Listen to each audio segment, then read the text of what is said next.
Let's go to the Dude Maker hotline. He has been with us since the 2 days after the shooting in Butler, Pennsylvania. He has a new piece out today, American Slaughter Pen, Part 13. Last time George was on, I think we were up to Part 5 or 6 now. And the story continues to morph. But for those of you that don't know, georgewebb.substack.com and Real George Webb 1 on Twitter. George is the only guy out there that's actually playing Sam Spade, putting shoes on with gum on there and gumshoeing his way around the United States, trying to get to the bottom of who these assassins are, who is it that hired them or summoned them or whatever the case may be, and how do we stop them? Because they're probably going to try and kill Trump again, and no one seems to be talking about it. George Webb, how are you? I'm great, Mike, and I loved that the Putin that you did. That was really good. Well, are you concerned? I mean, you're an American citizen like I am. We got to be. Shapiro and Zelensky signed bombs that are going to kill Russian boys. Yeah. Well, that was in Pennsylvania. That was in Scranton, where they recently were. And I think this, like you say, extending the range is not a good idea because eventually you're going to hit Poland or a NATO country, and then eventually you're going to see American troops there. I was there 2 years ago, and I was not far from a shelling where the NATO center was in Lviv. And I'm telling you, one of those things really messes up your whole day. Well, I have someone that's several military guy that sent me the spec sheet on that thing. 155 millimeter shell from that factory, from the Scranton Arms and Ammunition Plant, detonated. Comes out of a howitzer cannon. Has a blast radius of 50 meters. It's at a casualty radius of 50 meters. So that's 180 feet, or almost 200 feet. Not something to play around with. And, Mike Johnson firing off letters about the partisanship of it. I don't care about the partisanship of it. I care about the fact that American governor, where was the State Department? What the hell do we have a State Department for? The State Department should have known Zelensky was coming here, should have had his itinerary, and should have gone like, no, you can't go to a munitions plant and autograph a 155 millimeter shell that we're going to send to you to kill Russians with, stupid. That's just dumb. Well, yeah, I think this is, stage management to stay away from. They finally, Trump, just like you mentioned, was briefed finally yesterday about the Iranian assassination. So they want to put something out there that is in the back, to take the shiny object to take away from this briefing yesterday. But Avril Haines, who runs the Department of National Information, that pulls together all 17 different intelligence agencies, finally briefs Trump and says, hey, we've had these two Iranian assassins running around that we led into the country since March. Sorry to tell you about that now, but we were really trying to give them a chance. We arrested the bagman the day before, July 12th, because those George Webb researchers were screaming so much about these guys. And then we tried to, pull some guys off the bench, third stringers, and they didn't get the job done. So now we're going back to Plan A. But we want to tell you about it. We're going back to Plan A. We're going with the pros. And we want to tell you about it. You're the only guy, though. Dahasani and Narahani? Artistani and Farahani. That's what I said. Yeah, that's what you said. I just said it in a different language, that's all. Yeah, well, we've been talking about, Crossfire Yearicane. These guys are Farsi speakers. We've tracked this with IP addresses. We're not just picking on Peter Strzok. We've tracked it, the IP addresses straight to the Atlantic Council through two Ukrainian guys, Lev Parnas and Fruman. So this isn't supposition or whatever. These are receipts. These are, IP addresses don't lie, but they go right to the front doorstep of Peter Strzok, and he's the Farsi speaker that's known Iranian assassins, and his dad has known the Iranian assassins since the Shah was overthrown in '79. So, you got to go to where the threats are coming from rather than, what you think the threats might be. The reporting that you've done on this is absolutely incredible. Folks, if you go to georgewebb.substack.com, who made this graphic? Did you make this graphic with Alejandro Mayorkas at the top of the graph and the orange line pointing to Kim Sue? Is that you? No, that's somebody else. And there's another graph out there where people are saying everybody's connected to Routh. The guy who's in jail. Yes. Okay. And they're connecting the dots between Mayorkas through this Chinese lady that Routh had on his Twitter, this Kim Sue. And, that's the competing, I'm over here with, 8 years of following Strzok and following the assassins and following the FBI stuff. And now this is the competing thing. And I'm not saying it could be one or the other. I'm putting both pieces of information out there, but there's a real battle. There's a real battle going on where people saying I'm spreading disinformation about Peter Strzok doing Crossfire Yearicane. I don't think I am. Well, let's go over this for just let's just talk about Vindman for just a minute because I know you did some work on this clown. For a French journalist, Olivier Boyer, he did a 5-part series in 2019 and 2020 called Ukraine Gate video series.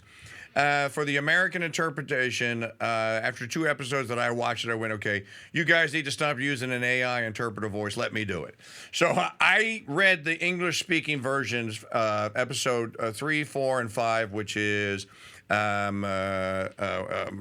Shokin Strikes Back. Okay, I know a lot about Ukraine. I knew about it as soon as Adam Schiff started firing off about impeaching Trump. There's no doubt in my mind, and you and I completely agree on this. Alexander Vindman was the bag man. He was the dime dropper. You're fond of dime dropping graphics lately. You should do one with Vindman. Vindman dropped the dime to Schiff on Trump's call with Zelensky. Yes. Yes. So Vindman and his brother, okay, Vindman was in line to become Secretary of Defense in Ukraine and instead decided to come to the United States. Why do we trust this guy? Well, I definitely am putting Vindman out there. People think, I'm not talking about Vindman, but I certainly am. SHampeachment, and you go back to the people who tried to do political ways of taking out Trump. Those are the most likely people that are going to try to do the assassination. It's like, wow, good reasoning. That's great. Right. Yeah. Crossfire Yearicane, Crossfire Yearicane, SHampeachment, Ukrainian snipers. I'm not saying that the Ukrainian snipers aren't out to get Trump. I'm just saying Routh is this nobody guy, the fourth bencher, Scrabini, who is in jail in Florida. He's not running anything, and he doesn't have any kind of network. The network you have to worry about are the people who've had these long-term contracts with assassins like Vindman and Strzok. That's all we're saying. So I don't know why there's this big, fight over this. We're all in agreement. We're violently in agreement, I guess, that we have to watch the Ukrainians, and it could be Crossfire Ukraine, it could be Crossfire Yearicane. I say watch them both. This is what I love about you and your work is that, hey, this is the evidence that I'm finding. This is what the evidence says. You can make your own mind up, but I think this, and I think that's the way it ought to be done. Now, let's talk for a minute with George Webb, georgewebb.substack.com. Go subscribe to that Substack and chunk in a paid subscription or two to keep this guy globetrotting and out there investigating for us. You have been talking a lot in the last couple of episodes of the Slaughterhouse series, and the images are fantastic. Of Merrick Garland screaming into a phone, saying, "I give you the order, shoot." Shoot, Trump. Do you now? And can you hang with us to a real quick break? Sure. Okay. Sure. So I only have like 45 seconds for an answer here. So quickly, do you really think that Merrick Garland was in on this? Does the Merrick Garland, evidence show you that Garland's in on it? yes, the Sheriff Tony guy told me unequivocally the DOJ was responsible for his SWAT team that left their posts when Trump took the stage, period. And that the buck stops at DOJ at Merrick Garland's desk. Okay, so when the other day, and we've got 30 seconds. We're going to take a quick break. The other day when you put this out on Twitter, I followed up. You saw my tweet in response. I'm like, he's right. Josh Hawley, stop grandstanding. Subpoena the damn people that were supposed to be on the roof and get to the bottom. Who told them to abandon their post? That's all we want to know. George, we'll come right back. It's a quick break. And I just asked you at the end of the last segment, do you really think that it was Merrick Garland that dropped the dime to get the sniper or to get the watchers off of the roof? The whole thing in Butler, PA, revolves around the men that were supposed to watch the AGR building and who was supervising and giving them orders. And the other thing is, as my producer pointed out, George, yesterday, she's like, well, how come David Lee Roth didn't have any security there? It's his building. Are people allowed during the weekdays to just run around willy-nilly and climb on the roof of the AGR building? Yeah, and DHS had 16 people there, and we haven't subpoenaed them either. Why not? I mean, if we have 16 people, did they have phones? Did they have drones? Did they have eyes, eyeballs? Did they see anything? So there's such a huge cover-up and so many things that have been covered up. The drones, the cameras, the phones, the witnesses. They didn't subpoena anybody. They power washed the roof. Just everything you could do to destroy evidence. I think Congress hasn't followed up and held their feet to the fire. So this is a frustrating thing. And when history looks back at this, they're going to look back at you. You're going to be on the documentaries that are going to be made 15 years from now, and that file footage, they can't memory hole it. I downloaded it. You downloaded it. We all have it. That file footage now from that Fox News woman reporter who was at that dude's house on Sunday morning after the shooting. He said, and she got the video of the van. We know that the white van was there. We've never heard a peep about it. We know that there was a bomb threat that was called in. We know that there were eyewitnesses to that van. We know that the local yokels, the local LEO, were there. Never heard another word about the white van. So the whole thing just, it stinks to high heaven. But you know what, George? This is what you would expect a DMV shooting to look like. This literally looks like the Department of Motor Vehicles put this together. And I know you saw my tweet about Routh. They just all of a sudden they find these things out about the sun and all that. It seems to me that either they had something on Routh or Routh was exactly. This is what I find about your reporting so edifying. Crooks. You portrayed the Crooks kid as the patsy, who was basically trained by DHS and told, look, no, you're a good guy. You're a good guy as a sniper. This guy is going to harm America if we don't take him out. You're on the right side of his. You're on the right team. How do we know that Routh, who was flying all over the planet on a retired construction worker salary, how do we know that this guy, that they didn't do the exact same thing, and they didn't go to Routh and go like, okay, dude, we're activating your cell. Here's where the Trump is going to be here on this Sunday, tomorrow. There's a weak spot. The Secret Service knows about it. No one's going to go. They're not going to sweep the course in advance. We've taken care of that. Go plant yourself at that spot. Wait for him to get to the 6th green and then take him out. And, of course, we know what happened. The Secret Service agent guy got lucky and stumbled, basically, literally, was probably going to take a leak in the woods and saw the gun and went, hey, what the hell? Otherwise, we're talking about something totally different, right? Yeah. And I don't think that the Biden administration and Admiral Haynes, ODNI person, head of the intelligence agencies, I don't think they would have briefed Trump on the Iranian threats if the guy, Merchant, who promised $1 million to kill Trump, $1 million bounty, If that wasn't going to trial right now in New York City, that Merchant's trial is going to, through the legal filings, they're going to find out that there's these Iranian assassins that he's meeting with in this hotel room. He's meeting at LaGuardia with these guys. And Trump's going to go, oh, why didn't you tell me? These assassins running around everywhere. They're from Iran, and you guys haven't been looking for them?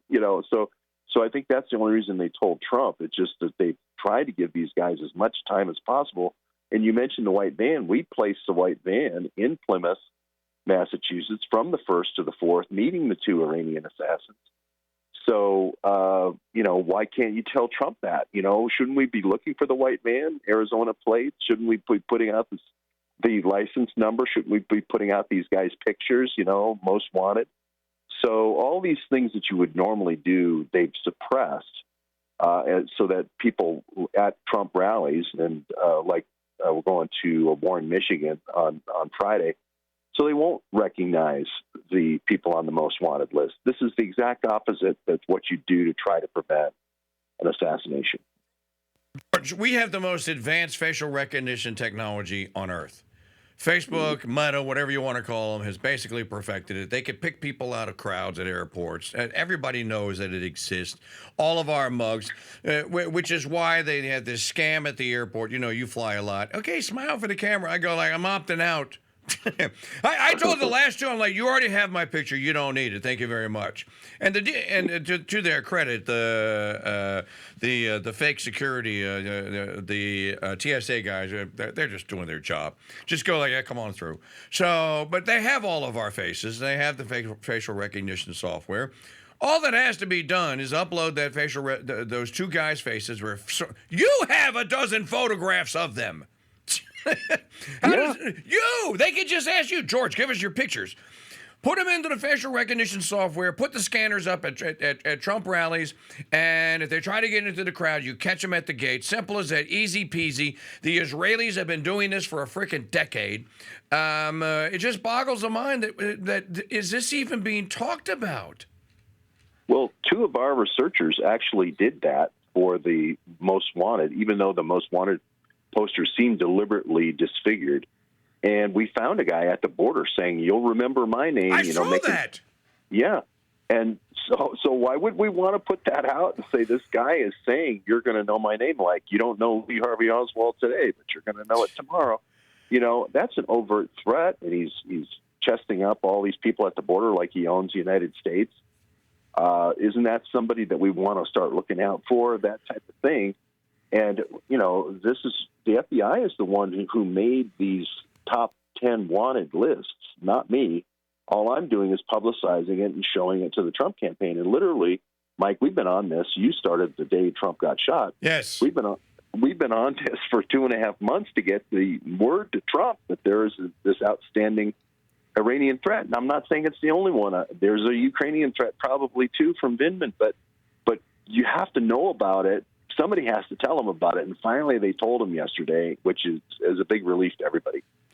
Let me just say this. If you go to part 13 of the Slaughterhouse episode, georgewebb.substack.com, Slaughterhouse Pen 13, we have some great assets out there that are working hard on this, and you know that. Julie Kelley has been out there. She is a fire breather. And I know she's reading your Substack, and I know she has sources. She tweeted this out. You linked to it. It's on your Twitter. It's in the piece. The woman in the yellow square is Avril Haines. To the left is Susan Rice. To the right is current Deputy AG Lisa Monaco. There's a picture with Obama, and this is an old state meeting in the Oval Office. Rice called Haines and Monaco her sisters. Haines is now Biden's DNI. That's Director of National Intelligence. She briefed Trump yesterday on Iranian threats against her. Why would Donald Trump, knowing what he knows about how much hatred the Harrises have and the rest of the Biden regime inside that wing, that West Wing, have for him, why would he trust or believe anything that these people have to say? I mean, he has to hear them, I guess. He's got to sit there and go, "Thank you very much for the cookie that you just baked for me that's fake." Why would he trust them, George Webb? I would never trust anything they said. Now, they have to say some things because, like I said, this Merrick case is going forward, and it's in the filing, and they have to sign an affidavit, and they go to jail if they don't. So they had to admit to a few things.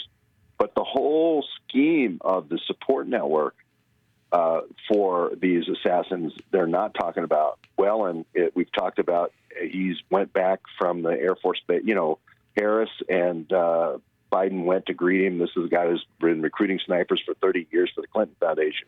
They went and got him at Andrews Air Force Base. He's back in Michigan now, right? Nobody's going to tell Trump that, here's Warren, Michigan, Friday, town hall meeting, right? Paul Whelan faked his status as a cop in Michigan in 3 different locations, very close to there. Yep. Right? Here's the guy who wrote the DHS exercise for Columbine. I don't feel good about Trump being. That's why I'm going. I don't feel good about Trump being in Warren, Michigan, not knowing that. He has an armory there called the Kingsmead Arsenal. He's supplied 70,000 Kalashnikovs to the Free Syrian Army in 2014. This is a player Trump should know about. Okay, finally, the final question for George. So you're going to be at this rally in Michigan tomorrow. Yeah, I'm Warren, Michigan. It should start around 3 and then go to 6. And then Trump's going back to Butler, too, Mike. I saw that. Yeah, so we're going to be there as well. Again, we're trying to say, look out for the white van. Look out for Yearicane. We called it Crossfire Yearicane. There's going to be a crossfire or something. And it ain't going to be just spies anymore. It's going to be snipers, right? They did a movie about it. It's called War Game. It's going, Struck and Vindman did a movie about it, War Game. It's going to video on demand today. So they're out there saying that we should justify snipers to shoot on peaceful protesters. So this isn't something that we dreamed up. This is happening, and it's happening right now. Well, Event 201, November of 2019, came true. Movie came out last year, Civil War. I don't want to watch it. I was told, but Alex Jones is saying, this is the film. This is the one that says, I'm telling you, people, they're telling us in the damn movies. They're coming for us. They're going to start a war. Jones is saying that you need to watch that. And then finally, you have a picture of my favorite discharged veteran from the United States Navy, Jacob Chansley, the half-naked, horn-rimmed Viking bearskin rug man, I call him. At the bottom, who's the guy? Sergei Dubinin. Who's he? Dubinin is a sniper and, just a horrible guy from the Azov Brigade in Ukraine who was at J6. And everybody said, we made up, we did the live call at J6 and saying, hey, there's Ukrainians here. What the hell are they doing here protesting the American elections? No, they seem like snipers here. Everybody said we made it up, and then Dubinin's picture came out later. And then everybody said, I guess there was a brigade there. Now, why are they there if they're not snipers? Now, they didn't shoot that day, but they're talking about, again, this movie War Game. They're talking about bringing them back for January 6, 2025 for the certification. So we just put these pictures out there to remind people these are the people we need to be looking for. Good job, good job. Safe travels, buddy. I will look forward to your report. And as always, George is 6'8", dude. Keep your head down. Stay safe. Don't. I'm thinking about buying a helmet. I should say, wait a minute. Webb's not going to Michigan. He's going to Haiti. You'll find him in Haiti tomorrow. Yeah, I don't want to be remembered like Danny Casolaro. No. All right, I'll look forward to your reporting, brothers. God bless you. Safe travels, and thanks so much. Episode number 14, we're going to call it now in the can. God bless you. Okay, God bless you, George. All right. Always a pleasure and a joy to speak with investigative journalist George Webb.